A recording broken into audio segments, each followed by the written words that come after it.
আসসালামু আলাইকুম ওয়া রাহমাতুল্লাহি ওয়া বারাকাতুহু। কি অবস্থা সবার? আশা করি সবাই ভালো রয়েছে। চলুন আজকে আমরা সাবজেক্ট নিয়ে কথা বলি। সাবজেক্ট অথবা এজেন্ট নিয়ে আমরা আজকে কথা বলবো ইনশাআল্লাহ।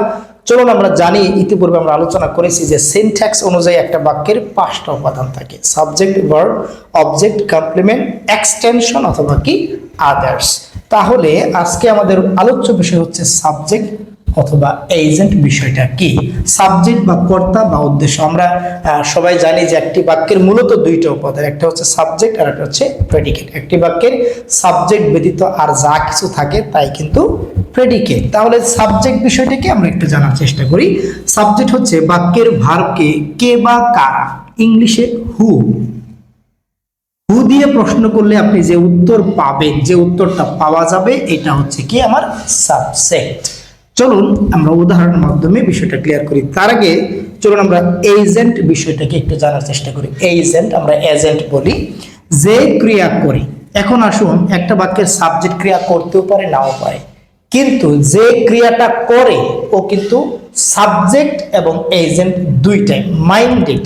আমি বললাম যে ছেলেরা মাঠে ফুটবল খেলতেছে, আমার মা আমাকে 10টা টাকা দিয়েছিল। কারা মাঠে ফুটবল খেলতেছে? ছেলেরা। তাহলে সাবজেক্ট। তাহলে এই খেলার কাজটা কারা করলো? ছেলেরা। আপনি বললেন যে আমার মা আমাকে 10টা টাকা দিয়েছিল গতকালকে। কে দিয়েছে? আমার মা। এখন আমার মা করছেটা কি? দিয়েছে।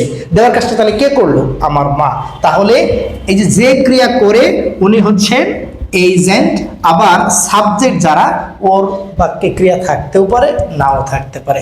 অর্থাৎ যে ক্রিয়া করে ও এজেন্ট এবং সাবজেক্ট। আবার সাবজেক্ট যে, ওর কোনো সাধারণত ক্রিয়া থাকবে না, ওর শুধুমাত্র কে বা কারাদের প্রশ্ন করলে উত্তর পাওয়া যাবে। এটা হচ্ছে সাবজেক্ট। উদাহরণ দিই, চলুন। I am a student. আমি একজন ছাত্র। তাহলে কে ছাত্র? আমি। এখানে প্রশ্ন করে তো আমার কাজ কি? আমার তো কোনো কাজ নাই, তার মানে আই শুধু সাবজেক্ট। আবার খেয়াল করেন, rice is eaten by me. খেয়াল করে তো এই খাওয়ার কাজটা কি রাইস করেছে? রাইস তো সাবজেক্টের ঘরে বসেছে না, তাহলে রাইস শুধু সাবজেক্ট। ইটেনের কাজটা কে করেছে? যে বাই মি। এই যে আমি মানে মি, আমার দ্বারা করা হয়েছে, এই হচ্ছে এজেন্ট। সি নম্বরটা খেয়াল করেন, we play football in the field. আমরা মাঠে ফুটবল খেলি। প্রশ্ন করেন তো কারা খেলে? আমরা। তাহলে খেলার কাজটা করে কারা? বলেন উই, আমরা। তাহলে যে ক্রিয়া করলো ও সাবজেক্ট, ও নিজে এজেন্ট। কিন্তু সকল সাবজেক্ট এজেন্ট হবে না, সকল এজেন্ট সাবজেক্ট হবে। সকল এজেন্ট সাবজেক্ট, কিন্তু সকল সাবজেক্ট এজেন্ট নয়। এরপরে আসুন, সাবজেক্ট কারা হতে পারে? সাবজেক্ট যারা হয়। একটা বাক্যের 6টা উপাদান বাক্যের সাবজেক্ট হয়।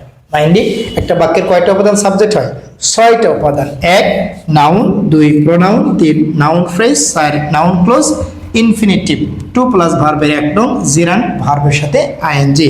নাউন প্রোনাউন আমরা জানি, আমরা সমস্ত কিছুর বিস্তারিত আলোচনা করব, আপনারা শুধু ওয়েট করেন।